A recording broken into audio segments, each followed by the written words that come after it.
This week, we will continue our study of Philosophical Foundations of Education by completing your philosophical reflection paper. That is going to be your only assignment that you are turning in for this week. And keep in mind, this is the paper that you started last week. I did kind of want to give you some tips and some tricks, especially in terms of finding research articles. When you go to our homepage, if you click on current students, there is a link to the Carteret Library here underneath popular resources. This would certainly be my suggested starting point for finding your research articles. When you click on A to Z database list, and if you click on E, there is an education database where you can use to find your articles. This would definitely be my starting point because it's really going to narrow it down just by articles involving the field of education. Now, you may have to log in to NC Live, and you can do that either with your Carteret username and password or with your library card number. If you have not gotten a library card, I would strongly encourage you to do so. So this is going to lead you to the ProQuest Central Education Database, and then you can just use the search bar here. Now, my suggestion is, in addition to full text, click peer reviewed because that's going to pull up scholarly articles. So let's say, for example, I was searching for essentialism. Maybe that is the philosophy that you've chosen to research this week.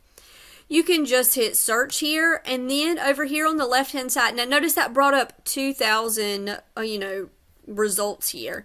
I don't probably want to search for 2,000 results, so you can filter it by publication date, by document type. So, maybe you just want articles. That's going to narrow it down for you here. Another way that I can filter it underneath subject, I would encourage you to choose, I don't maybe want females or feminism. Maybe I just want education, or I just want teaching methods. So, for example, if I just choose education, that's going to narrow it down quite a few to 190 results. Now, are you going to have to go through here and search for ones that are related to your paper topic? Of course you are, but it's really going to help you in terms of narrowing things down. Now, let's say that I find an article that I am interested in using. So maybe right here, I'm going to click on this one. I do want to show you the neat thing about using ProQuest Central is that it will cite for you. So if I hit cite here, it's going to give me the citation that I can put on my reference page, which is awesome. That way you don't have to worry about writing one for your own. So I'm going to close out of here. Now, another suggestion that you can use is Google Scholar. Now, I would make sure you put Scholar at the end so it's searching for scholarly articles. So if I go to Google Scholar here, again, I can put in essentialism. I would probably put in education, so it just filters it.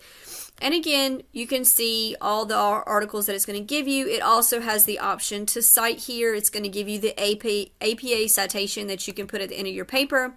The only thing about Google Scholar is that sometimes it's going to prompt you to pay for articles. I would definitely not pay for articles. Make sure you just find the free ones. Again, there are some that is just going to go ahead and give you the PDF.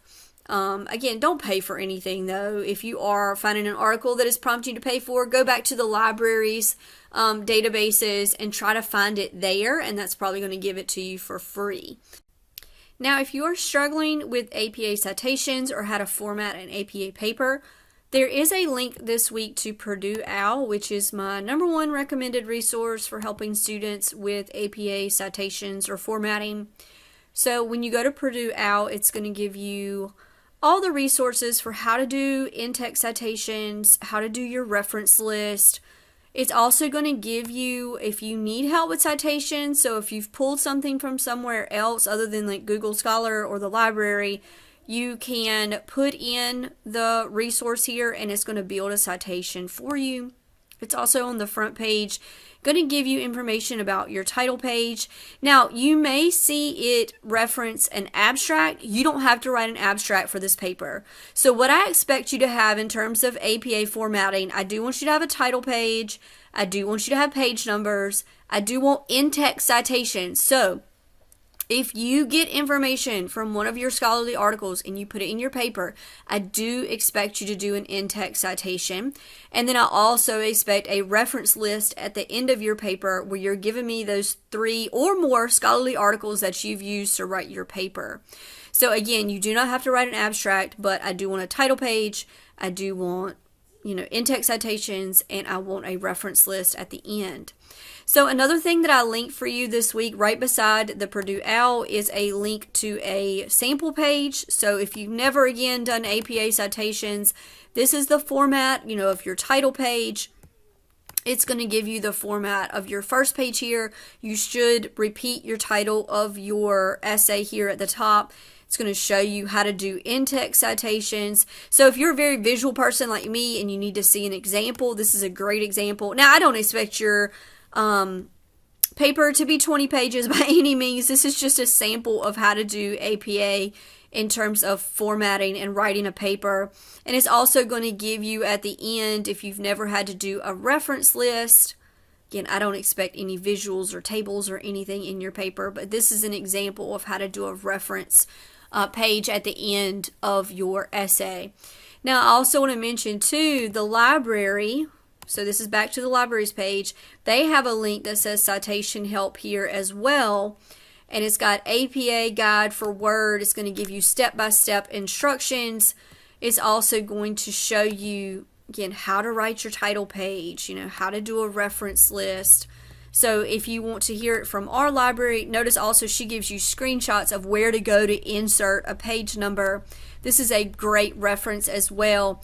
If you've never been to our library, we do have a reference librarian named Eva Earls who's really good with helping students find journal articles, or if students need help with, formatting in APA.